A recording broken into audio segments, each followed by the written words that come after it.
All right, folks, we are back with more Grand Blue Fantasy vs. Rising adjacent content for you here. We're talking about ranked anxiety today. This is a video that was recommended to me by a friend on the Discord server, so that's a fun time. Obviously, they talked about it. I think they recommended that I do something like this over a month ago, so sorry about that, but we're getting to it. I'm going to try and keep this relatively focused here, right? I have some things to talk about, but I don't want this necessarily spiral too out of control here, because I want this to be, nice, digestible, something that people can watch and get value out of. It's not my normal, normally my stuff is not very short, but I'm going to try and keep it somewhat compact here. So, let's get to the point. Ranked anxiety. It's that, you're playing your favorite fighting game, you're logging on to Grand Blue, you hover over a ranked match, and that you get that sinking feeling in your chest, right? That something horrible is about to happen. And it's like, why, though? It's just fake internet points. Who cares if the emblem next to my name says S+5 or S1? Like, what does it matter, right? Because realistically, though, I think the reason it matters and the reason people feel this is it has nothing to do with your in-game rank at all. It's a fear of failure. It's a fear of trying your best at something and working really hard to get better, and then putting yourself to the test in ranked and realizing that you failed. Right? Trying your best at something and failing anyway is a crushing experience, right? Thanos told us all of this. We are all very familiar. So that is I think the root of the problem, right? So let's try and tackle that kind of step by step.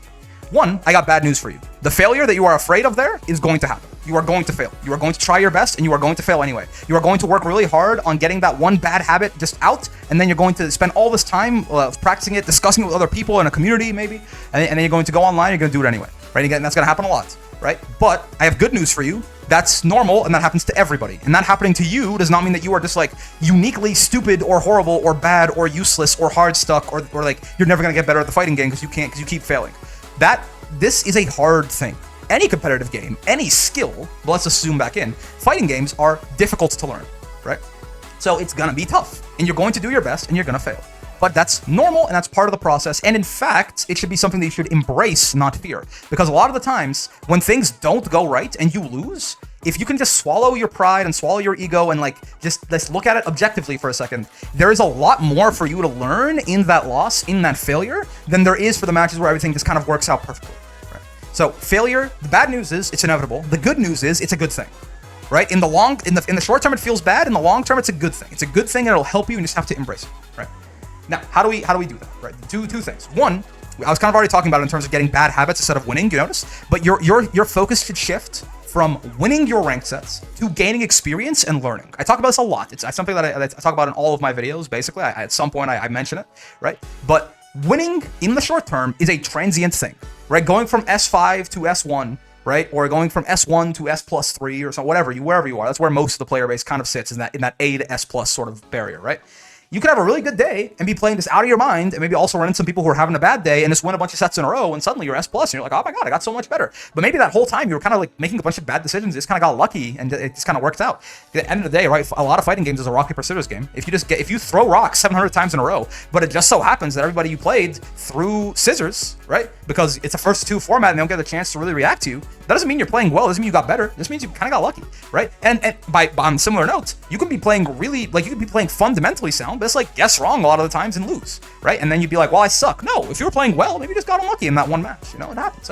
Obviously, work on how to, you can then watch that replay of that loss and work on mitigating that risk, right? And making a more educated guess. So it's less likely that you just guess wrong over and over and over. But sometimes you just guess wrong, right? So winning is a very vague goal and a very vague metric as well. Winning does not mean that you're good, and losing does not mean that you're bad. Really, let me say that again. Winning does not mean you're good, and losing does not mean you're bad. It's a very vague and nebulous thing, and who wins on any given day? Two people, if you have them just play against each other over and over and over and over and over again on different days, or even on different hours, right? Different people are going to win. Every single match goes differently, right? There's so many different variables and things and outcomes that unless you're just significantly better than somebody, anybody can really have a chance of taking a game on anybody if you play for long enough, right? So winning is a very vague goal. I wouldn't set it as a goal. What I would set as a goal is working on improving yourself in whatever minuscule way you can match to match. Oh, I lost that set. That guy beat my ass, but I've been really ass at anti-airing lately, and I hit a 2H there. He jumped at me and I 2H'd him, and I hit him with a big combo, right? That's good. Everything else went horribly, and even some of that other stuff, maybe other stuff that I was trying to work on, like maybe I was trying to get better at my corner offense, but I could never open the guy up, right? That's fine. We'll work on that. But in the very least, there was one success in there. Okay, awesome. That's a success. You know why that is? Because if you just keep at it and you just keep pursuing it, those little successes pile up over time. One little thing that was better than last time per match, you play 2,000 matches of Grand Blue. If you have that every single match, you have 2,000 minor improvements. You're probably pretty goated. Right? You're probably like pretty fucking good at that point, right? So that's the idea there, right? Is just focusing on those little improvements match to match, I suppose. I'll move on there. I think you guys get the point. Okay. With that being said, right? Let's talk about things that will help you get 2,000 matches in the video game. At the end of the day, if you burn out after 30, then you're screwed. Here's what I think. Here's how I see it, right? I think your goals when you're playing any video game, even if it is a competitive video game that you are actually trying to get better, your goals should be threefold and in this order. Number 1, have fun. Number 2, get better. Number 3, win. Right? So this is for competitive video games specifically, I suppose, right? We already talked about why getting better is more important than winning, right? But let's talk about why having fun is actually the most important aspect of all. And this might sound like optimistic, naive nonsense to you, but hear me out, because you're wrong if you think that. If you are not enjoying the game, one, here's the big part, you're gonna tilt way more easily. And tilt is the deathbed of progress. Right? If you're tilted, you're going to be autopiloting, you're going to be making bad decisions, and you're not even going to be learning anything from it. Like you're going to be losing a whole ton, which is going to tilt you even more, by the way.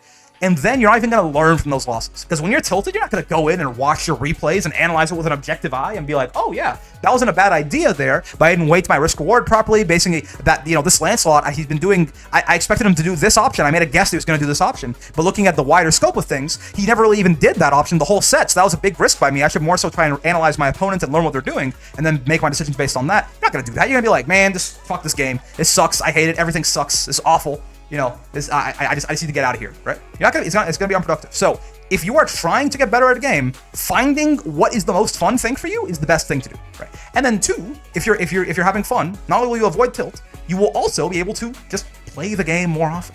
Right? You're gonna be able to play for longer amounts of time or more accurately, because you shouldn't really play for like 7-hour sessions. That's a good way to burn yourself out. More accurate, and also not learn anything. Spaced repetition is the key, right? Doing a little bit of practice every day, an hour or two of like general learning. Maybe that's like 50 minutes of ranked and like 20 minutes of labbing and like 50 minutes of watching replays or like top player footage, depending if that's useful to you at your stage of the journey yet, regardless. And then doing that like every day instead of doing like 2 8-hour sessions of Granblue a week, right? The spaced repetition is going to do a lot better for you. But besides that, it's also going to make you be able to play the game more consistently. You're going to be able to put those 2 hours in every day ad infinitum until you're satisfied and you can move on to another game, right? Because when you boot up the game, you don't feel like crap. You feel like you're having fun, right? If you're having fun, you're gonna be able to play the game. It's that simple. So again, have fun first. Even if you're not like, I'm not here to have fun. I'm here to get better. Then have fun. If you want to get better, have fun. If you're not having fun, you're not gonna get better. Have fun, get better, and then win. Each of those feeds into each other. Having fun feeds into getting better feeds into winning. Winning feeds into none of those. Winning doesn't help you get better. Winning can help you have fun. But again, if you have a toxic mindset, even when you win sometimes, you might be like, oh, stupid, broken character, like, goddamn, like, I beat that Nier, but Nier is so broken and I hate her, right? So have fun first, get better second, win last. Okay. Now, why are we talking about all this mental stuff, right? You might be like, right, why aren't you solving my ranked anxiety by telling me how to beat people in S rank, man? My ranked anxiety will be solved if I just got to S+, if I just got to S++, if I just got to Master, if I just won this tournament, right? No. The reason we're talking about all this mental stuff is because at their core, fighting games, especially as you get better and as you get higher level, right, are all mental. They are all about mental. They are all about confidence, and realistically, they are all about mind games. It is just mind games. Once you get past the sort of barrier to entry that is, there's no technical inputs in Granblue, but like, any execution to like be able to actually capitalize on when you play the mind game correctly, sure. Any character knowledge to know what game you're even playing. Like if you don't know that Lodiva has a 50-50 off of her EX headbutt, right? She can either, she's a grappler, right? So you can either do command grab or strike. If you don't know that, you're not even playing the game, right? You're not even playing the mind game, right? You don't even realize what game you're playing, which means you're gonna lose. It's very Sun Tzu stuff. Don't worry about it. If you know yourself and know your enemy, you gotta do both of that, right? Anyways, once you get past like enough character knowledge to be able to play the mind game, enough execution to be able to capitalize on when you win the mind game, sure. By the way, the execution needed for that, especially in a game like Granblue, you're there by the time you hit like A rank or S rank, which is like 95% of the player base is in one of those 2 ranks, right? Once you're past there, it's all about mind games. It's all about reading your opponent. When you're running into like some Lancelot on queue, you are not playing that Lancelot. You are playing a Needle Lover 77. He's got the Lancelot. His card tag is like a picture of Rosetta, the Thorn Queen. He's like his gamer tag or the little caption there on the card is like I'm staring, and that's like Foot Lover 69, and he's got like all of the Anila pictures there, and it's all the ones that zoom in on her chest, right? That guy, you're playing that dude. You're not playing the Lancelot that he's playing. right? You're playing the human being themselves. You want to analyze them, you want to learn how they play, you want to find patterns in their play, because again, everybody has patterns in their play, right? Even though we do our best to try and rotate our options and hide it, and high level, it's a lot harder to find the patterns in a master rank player than in an S rank player, right? But everybody has patterns in their play, and it's up to you to find it. And then you want to, once you identified all of this, psych them out. You want to do things that you don't think they're going to expect. You want to do things on defense and on offense and on neutral that you think they are, based on what they've shown you, they will not be ready for. It's an incredibly complicated game of rock, paper, scissors. It's not 3 options most of the time. A lot of the times it's a very deep web of different things, right? Of what could happen, especially neutral is the best example of this. Neutral, sometimes offense really is a 50-50 or a 25-25, 25-25, right? Like a lot of times neutral, which is the most important phase of the fighting game because it determines who gets to take their offense first. And offense by design in every fighting game is heavily weighted in the favor of the offensive player. So once you win neutral and you get to do offense, the chances that you just win especially in Granblue where you just explode when anyone touches you, if you win neutral once, it really might be the only time you ever have to win neutral, right? If you run your offense well, and it's not that hard to run your offense well in this game, offense is very strong, then you just won. In neutral, this is where you're talking about like a very, very deep mind game. You can kind of break it down into a very basic triangle of like sitting there and doing nothing, waiting, like playing reactively, playing proactively, or doing things that will beat people who play reactively. Right? So reactive beats proactive, and then proactive beats doing things that will beat reactive, and then obviously doing things that will beat reactive beats reactive, right? You can kind of make it that triangle, but that's a gross oversimplification. It's much more complicated than that.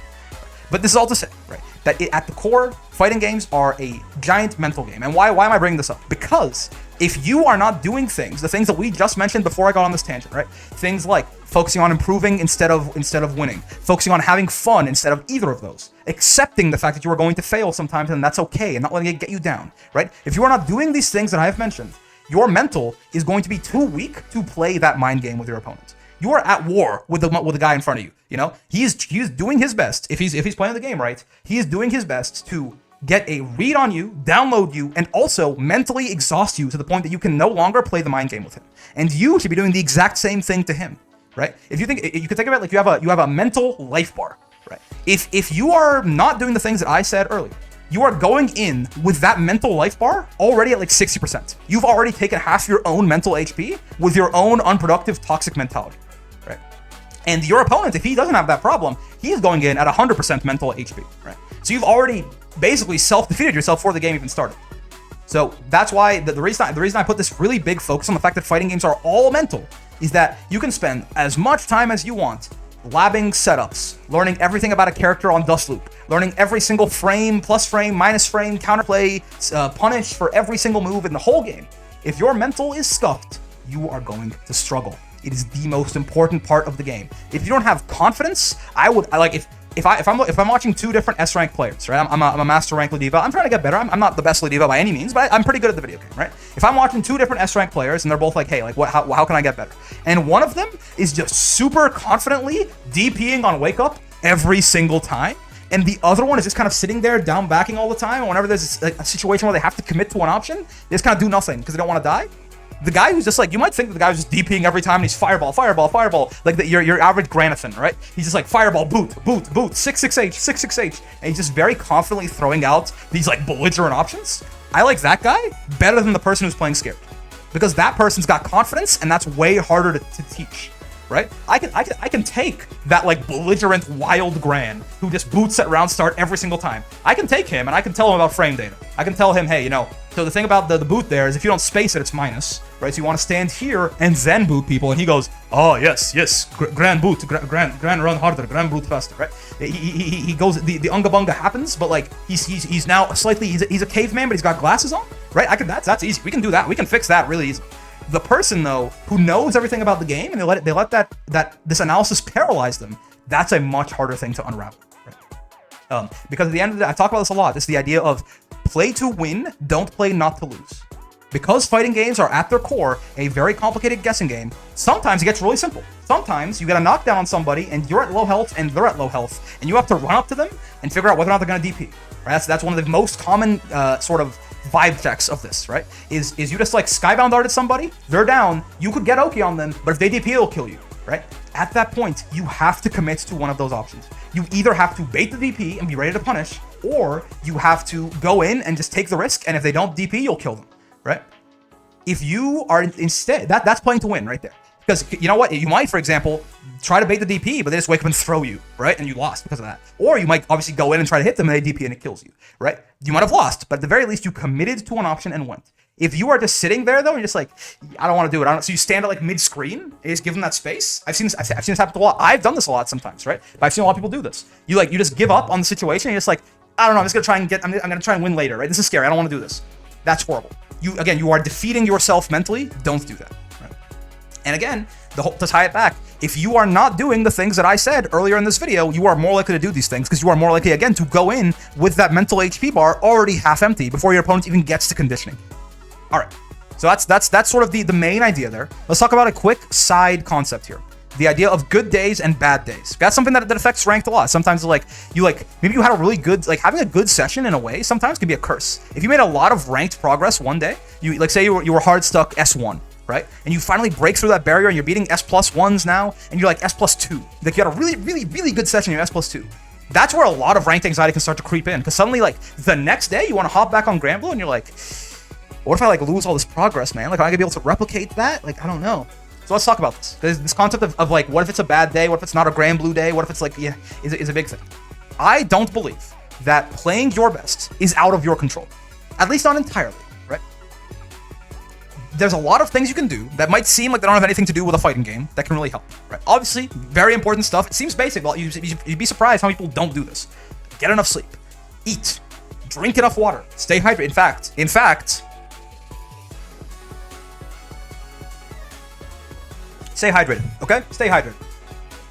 Make sure that you are in a calm space. You didn't just if you got you didn't just get a big fight with your girlfriend and now you're gonna go hop on ranked, make sure that everything you are in a good headspace to allow yourself to improve, because by hopping on ranked, we established this, you are exposing yourself to failure. You are exposing yourself to disappointment. You are exposing yourself to struggle, and to an extent it's inevitable, right? So you want to make sure that you have the emotional capacity in your headspace right now to take on that struggle.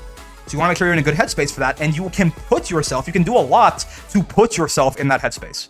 Are there still days where you're just in the flow state? Yes, sure. But you can get 90% or 85% of the way there consistently if you just set yourself up properly. Maybe you need to, and a big part of this as well is not playing for 8 hours at a time. It's doing that spaced repetition we talk about, right?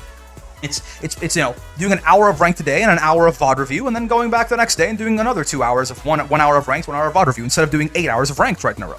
Right? We talked about a lot of the different concepts already, but these sorts of things allow you to play your best more commonly. And once you start tracking it, by the way, it's it almost feels like cheating. On the days where I don't sleep very well, or I didn't eat before I play ranked or something like that, or I'm in a bad mood, it's like clockwork, man. Suddenly I'm like, wait, I was playing so well yesterday, I'm not playing well today. Why is it? If anything, I feel like I learned a lot yesterday. I should be better today. Yeah, but I didn't sleep. It sounds stupid, but people forget about this stuff, man. At least I do, and I've definitely seen other people who have done it, right? If you want to improve, play in good circumstances. Take this seriously, right? If you are seriously trying to improve, right, take it seriously. If you were getting ready to if you're on a sports team and you have a big game, right? You would eat beforehand, you would sleep beforehand, you would make sure you were in a good space, you would try to have fun beforehand, you would try to be relaxed going in, right? You would do all these things. Obviously, this isn't a sports team, but it's still it's a competitive skill that you were trying to get better at. Take it seriously, put yourself in a good position, and you will play your best most of the time. All right, so that is a little bit shorter than my average video. I think we're going to be about 20 minutes. That's about half the length of my average. So I did my best, guys. I know I still kind of went off on some tangents, but I think this is hopefully useful stuff for you guys.